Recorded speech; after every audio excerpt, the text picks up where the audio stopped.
হলো প্রাচীন আয়ুর্বেদ চিকিৎসা শাস্ত্রে বহুল ব্যবহৃত অশ্বগন্ধা গাছ।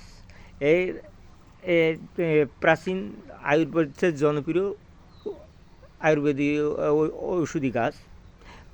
প্রাচীনকাল থেকেই তা ব্যবহার হচ্ছে। আধুনিক জেনারেশনের জন্য যেমন অশ্বগন্ধা নিদ্রাহীনতা, ডায়াবেটিস,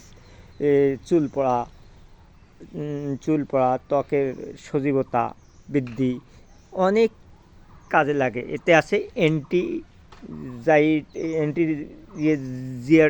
অ্যান্টিজিয়াতম, যা ত্বকের মলিনতা দূর করে এবং মাথার চুল পড়া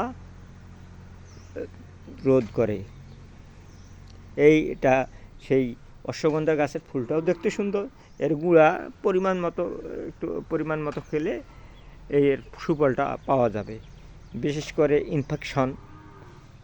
ইনফেকশন, ত্বক সজীবতা, মাথার চুল পড়ার জন্য অধিক কার্যকরী এই অশ্বগন্ধা। ঠিক আছে বন্ধুরা।